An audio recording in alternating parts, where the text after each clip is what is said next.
Team of the week for the first week of the July internationals, folks. We're going to go through 15 guys, some of their kind of key moments and stats and whatnot, and you guys can let me know your thoughts on who were some of the other outstanding performers this week. I should say we're only looking at the 5 games which had full match stats, the likes of New Zealand and Ireland, Australia and England, Wales against South Africa, and then Argentina, Scotland, plus Japan and France. The other games which were on at the Pacific Nations Cup, the Americans against the Barbarians and the Italy game or whatnot, have not had full match stats. So unfortunately, we can't have as much of a look. But anyway, we'll go through these 5 games that we're on, and we'll see how we go. I do try to include players from every team as much as I can, as long as it's reasonable, but not everyone makes the cut, unfortunately. I'm going to start with loosies rather than props this time, because some of the loosies were pretty outstanding. I'm going to start with the number 8 from South Africa. Seems to be a bit of a divisive figure amongst South Africa fans, but JASPER, he gets man of the match this week. Was it a perfect game from him? Certainly not. But, 20 carries is the most from anybody this week. So he was certainly busy with the ball. Like, getting go-forward ball is what he's in the team for. He makes 57 metres. He beats 6 defenders, which is more than any other forward this week, and it's top equal, actually. He has an offload amongst his work, too. He makes 10 from 10 tackles. So, overall, the guy was busy on defence. He was very busy on attack, and certainly is a bit of a bone cruncher. When I say not perfect, he certainly has a no-arms tackle in there, which is not ideal.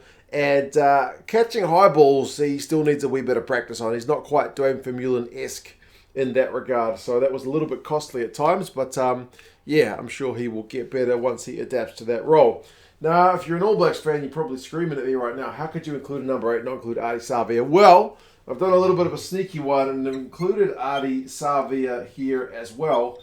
But I'm including him kind of as a number 6 because he switched to 6 after Scotty Barrett moved into the second row.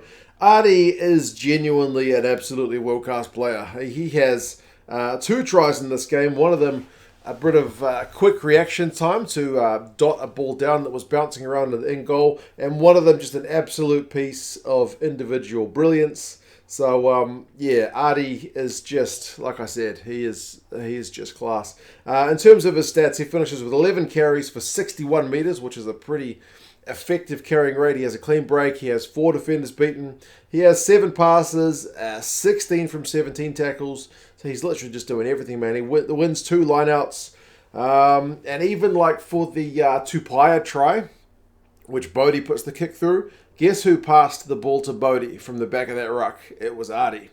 I think ARDIE had made the tackle or gone for a turnover, and then kind of comes out of the back of the ruck, flicks the ball out to Bodie. Bodie puts it through to Tupaia on the boot, and it's try time. So if this was like other sports where they did secondary assists, ARDIE would get a secondary assist for that one. But yeah, man, he is just overall a pretty brilliant player, isn't he? Whatever position you tend to put him in, he tends to do pretty well.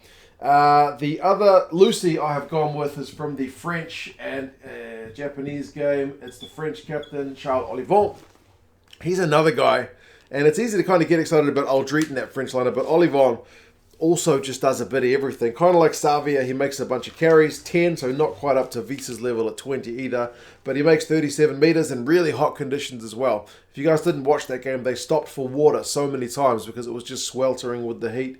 5 passes from him, including offload, perfect tackling rate of 14 from 14. He wins a turnover, he wins 2 lineouts. He's just involved in everything, man. He does concede 1 penalty, but overall, the French captain puts in a big shift, so it's really just great to see him back fit. So there's your loosies. Locks, I ended up going with an Aussie on debut in 33-year-old, so one of the oldest guys to make his international debut. CADEYRN NEVILLE, man, he was looking pretty assured for a guy who's making his first ever start at international level. 17 from 17 tackles. Is pretty rock solid. He also has 5 carries for 10 metres, which for a lock is actually pretty decent. So that's like 2 metres a carry. You may laugh at that, but I remember in Super Rugby, Scotty Barrett was like at 1.8. So 2 metres a carry for a big lock is actually not too bad. He wins 3 lineouts, including the throw that sets up the maul for the Whakanga'a try, and he even wins himself a turnover. So CADEYRN Neville took to the international game like a duck to water. So good stuff from the big man. And I've gone with another All Black in here in Sam Whitelock. Sam Whitelock kind of rolled back the clock as well, getting through a bunch of work. He is this week's top tackler with 20 from 20. He also showed some pretty good skills with his hands. Like, he's got a nice quick pass in the build-up to one of the tries. I think it's the JALIBERT try. He's got a good hands, which got the ball out to Whainga-Nuku. So, you know, if he just does the standard thing and just takes the ball to the line, it's no good. But he's got the skills to chuck the ball around as well. 6 carries from him. He doesn't get much return from it, 2 meters, but wins 2 turnovers, wins 2 lineouts. If I'm looking for something negative, he's conceded 3 penalties. But overall, Sam Whitelock, I thought, was still pretty class, man, for another one of the senior guys. So 2 kind of oldies in the locks, although both younger than me. Hooker, I ended up going, and I'm not going to lie, it's my only Irishman, in Dan Sheehan. He still really impresses me. I know he's still kind of the backup to Kelleher in the scheme of things in Ireland, but there's just something really likable about this guy and the way he runs for absolutely everything. 15 carries from him, 41 meters, certainly one of the busier Irish ball carriers, especially at the start of that game when Ireland actually had a wee dominant period. You could see him just, you know, getting through those carries, getting over the advantage line, which is what you want from your hooker. 2 defenders beaten, 3 passes. He makes 9 from 10 tackles. He also wins a turnover. He does concede a couple of penalties. The lineout is like okay without being phenomenally good. It wasn't at 100%. I think they lost 3 throughout the game. But yeah, certainly his carry, a couple of phases before the Earls try is indicative of what he was doing ball in hand. And then like him chasing hard, Sevu Reece on the intercept is just kind of showing what the jersey means to him. Like, he could have just stopped running. You're probably not going to catch Sevu Reece, but why not make it uncomfortable for him? You know, you can do that 99 times and nothing will happen, but 100th time, you never know. You might get something out of it. So good on him for chasing hard in what was otherwise a pretty tough performance for the Irish boys. But yeah, props. I've ended up going with one of the Argentinian boys here in Nahuel Tetes Chaparro. I was kind of a little bit worried that the Argentinian scrum would get bossed around by the Scottish, but if you watch the game, you will know it did not. Like, he had 6 carries in this game, so around the park, still pretty busy. He's one of the top carriers in his kind of like 56 minutes this week for props. Not many props made more carries than him. I think only Genge. He makes 8 meters from his carries. He has a couple of passes, including one of them was an offload. He makes 4 from 4 tackles, but it's mostly about giving a solid platform at scrum time. That's basically why you pick your props, and I thought he stood up pretty well. He did give away a couple of penalties, but overall I thought he was a bit of a standout for mine. And then one of the Aussie boys, James Slipper. James Slipper is incredibly underrated, I think. He's been playing loose head for the Brumbies all year. And with the absence of Taniela Tupou and the injury early to Ala Alatoa, Slipper has to play almost an hour of test rugby at tight head. He does concede 1 penalty in this game. But what's the penalty for? It's for not releasing when Lolosio kind of fumbles a high ball. Who's Johnny on the spot to kind of grab it? It's Slipper. And his teammates don't get there in time to kind of clean out the English boys as they're trying to attack the ball. So it's not at scrum time where he's getting penalised, which is pretty encouraging for a guy who's not played tight head all year. He also has a fair few amount of carries with 5, so not as many as Tetes Chaparro. He doesn't get far with them, to be fair, though. 2 passes, 3 from 5 tackles. But honestly, for a guy to come in that situation and perform as well as he did, I mean, plus his work at maul time and whatnot, you got to give James Slipper some credit. He's not that flashy, but he's getting in to do some pretty gritty stuff. So good on him in a pretty tough situation. Right, into the backs. Halfback, I ended up going with a Kiwi and Aaron Smith. He's been under threat a little bit, Aaron Smith, from his teammate in Super Rugby. But he looked pretty good in this one, didn't he? 3 try assists. Not bad. That's kind of what you want your halfback to be doing. One of them, he picks out JALIBERT, who then kind of barges over. He could have gone to Bodie, but no, he picks the right man.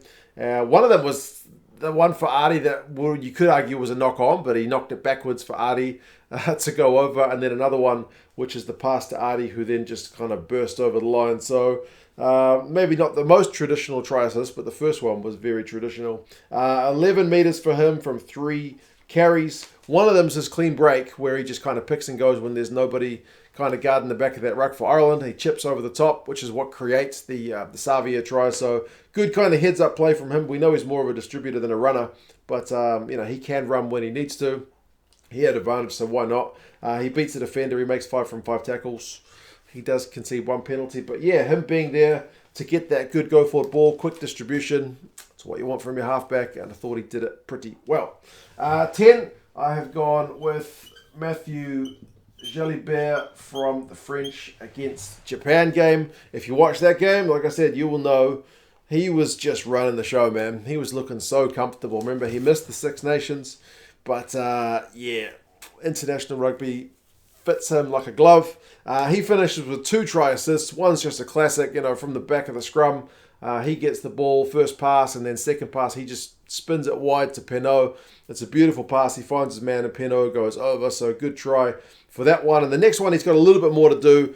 He sets up a line break. He's got a wee step and then gets to Labelle. So, both kind of, different try assists, but both what you want from your 10. You want him to be able to take it to the line, and you want him to just distribute when he needs to distribute. So, good play. 9 runs, 26 metres, a good return. He has a clean break. He beats 4 defenders, which is among the most this week. 14 passes, 2 offloads, 3 out of 4 tackles. So, yeah, he didn't have to do the goal kicking because Jaminet was there at the fullback. But, yeah, Jalibert controlled the game really well for France. And I've got one of his compatriots in at 12 in YORAM MOEFANA. Big game from him. And I know France have got some pretty big midfielders. Dante is especially large, but MOEFANA proved himself to be a pretty feisty ball runner. I mean, he gets a try, which is a bit of individual brilliance, chips it, regathers it, kind of can't be stopped by 2 Japanese defenders. It's a slick bit of individual skills, but his team play as well. He flattens the Japanese 10 when he helps. That's kind of sets up Penaud's second try. Like he carries, beats the 10, offloads, and then there's one other pass, and then to Penaud. So again, it'll be like a secondary assist. He's the one who creates the initial opportunity, but he doesn't get any credit for it statistically. 6 runs, 46 meters, has 6 passes, beats 3 defenders, has 3 clean breaks, and an offload, makes 11 from 12 tackles. I think the one that he missed is the big number 8, Tatafu from Japan, who goes over from close range, but I won't hold that one too much against them because Tatafu is a big unit, and your number 12 is not always going to stop a number 8 from that kind of range. He probably went a bit high, but still pretty good shift from MOEFANA, I thought. Other midfielder I've gone with is from the Pumas in MATTIAS Orlando. I don't even think he was supposed to be in the Pumas initial side. I think he was named in their kind of development 15, even though he's kind of one of the more senior guys, but he was, I would say, probably the best attacking 13 this week. He didn't have that much to do on defense, but he has 5 runs for 52 meters, which if you're working out your meters per carry is a pretty good return. He has 2 clean breaks, beats 2 defenders, considering he only made 5 carries. It's pretty damn effective. He has 2 passes. Yeah, I mean, if you look at the game, Bertrand's try, where he just kind of has to dot it down. Who's the guy who made the carry that got right on the doorstep that Bertrand was just able to dot it down? It was Orlando. Orlando went so close, didn't get greedy, played the ball back, and then Bertrand was able to go over. So Orlando, I thought, was kind of a key cog in that Argentinian go forward as well. Outside backs, I have managed to get one of the Japanese guys in here in SIOSAIA FIFITA. He scored a try, which was late in the piece. They had to work hard for it, and he's the guy who kind of finished it off. Good run. Bust through a couple of defenders for his try. He ends up with 4 defenders beaten throughout the whole game. It's kind of what he's had to do. 11 carries for a winger is busy.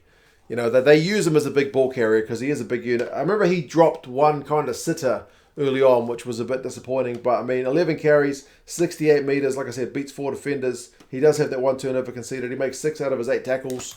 It was pretty hard up against that French defense. But, yeah, he did all right getting some go forward. They did score a try on his left wing, but it was more the fullback that was not covering MOEFANA for that try. But, I mean, ultimately, I thought FIFITA going forward, they use him as a bit of a battering ram, and he can do it pretty well. Right wing, I'm going to go with a Welshman. It'd be disgraceful for me not to include a Welshman after how close they got. Lewis Rees-Zammit. He ends up scoring 2 tries. Pretty quick, isn't he? Pretty quick, 2 tries. 7 runs for 45 metres. Sorry, 7 runs. 4 runs for 75 metres. What did I say? To have 4 runs and get 2 tries is a pretty good return, isn't it? 2 clean breaks, beats a defender. He has only the 1 pass, but 5 from 5 tackles. He does get a yellow card, unfortunately, at the end. There's been a lot of debate about whether his tackle on LaRue had a clear release or not. Some people saying that's a clear release all day long. Some people saying there's not daylight, which means it wasn't a clear release. Either way, he did get yellow carded for it, but he did put in the try-saving tackle either way. You guys who've taken your referees courses can let us know if that was a clear release or not, but still, very deadly strike weapon. You only have to give that guy a sniff, and he will absolutely take that chance. And fullback, I will go with, that's not a W mark, I will go with the Springbok. DAMIAN WILLEMSE finally given a chance to start at fullback, and I thought he stepped up right. And I mean, not perfect. Again, not perfect. He certainly kicked at least 1 ball dead. But he kicked the clutch penalties and conversions that he needs to, right? He finishes the game with that clutch penalty to win it. Like, you don't get much more pressure than that. Sideline conversion from the Colby try. Again, like, you don't get much more pressure. He does that well. He finishes with 12 runs and 127 metres, so he's the top run meter guy for the entire week. Nobody beats him in that regard. He has 2 clean breaks and 6 defenders beaten, so him and Visa are the 2 top defender beaten guys for the week. Nobody else could match them. The top back and the top forward, and they are equally first. He makes 3 from 3 tackles. He does concede 2 turnovers, one of which I'm assuming is the kick dead. But, you know, like, one of his line breaks is the one that sets up LaRue's carry, which then, you know, Rees-Zammit gets yellow carded for the tackle. So, yeah, man, just get some good go forward. And he stepped in either at first or second receiver, you know, enough times. He's showing that kind of confidence to chuck the ball around a wee bit as well. I mean, you got to give Villy a lot of credit, because when he came in, most of the time seemingly at first receiver, he was really directing traffic well. But, I mean, Willemse, like I mentioned, the clutch kicks, the carries, getting some go forward. Not perfect, but still pretty good shift from the young man. So there you go. There is the 15. I will give some honourable mentions. It's not an exhaustive list, but goodness me, I didn't pick any of the English guys. I mean, Genji had the most carries of any props. He did concede a few penalties, but he scores a try. You know, he was very busy and aggressive, which is kind of what you want from Alice Genji. I didn't pick any Scots. Matt Ferguson got through a bunch of tackles and made a good defensive turnover. So on a pretty disappointing one from them, I thought he had a pretty good shift. A bunch of the number 8s, man, like Tatafu for Japan, big carries, scored a try. Tunga from France, a bunch of run meters and a bunch of tackles. Faletau from Wales, a bunch of tackles and some pretty decent ball carrying as well. So, I mean, the number 8s were just, you know, setting the world alight. Dylan Lewis, I probably should have him in the team, to be fair. He was like, he played, because Francis played 1 minute before he got knocked out. I mean, Dylan Lewis up against that Bok front row to do as well as he did was pretty phenomenal. Noah Lolosio to step in 5 minutes before the kickoff at 10 for Aussie. I thought also, man, that was pretty good. Malia at fullback for Argentina was very dangerous. Colby scored a great try. Deolanda put that nice kick through for him. Karevi with some big carries. Corin Bete, definitely on that left wing, very busy. Lots of involvements, kind of what you want. Gary Ringrose for Ireland. Scored a nice try, put a big hit on Sam Cane, so worthy of a mention. Sevu Reece, very dangerous on the right wing for the All Blacks. I could go on and on and on and on, but I won't. These are my guys. You guys can let me know your thoughts on who else you would have had if you were picking a team. And yes, we look forward to more rugby. Remember, you guys in the States, Flow Rugby. They had all these games on that I just talked about. Plus the Barbars, the French Barbars up against the Eagles. They had that game on as well. So if you want to watch the games in the States, link in the description to Flow Rugby.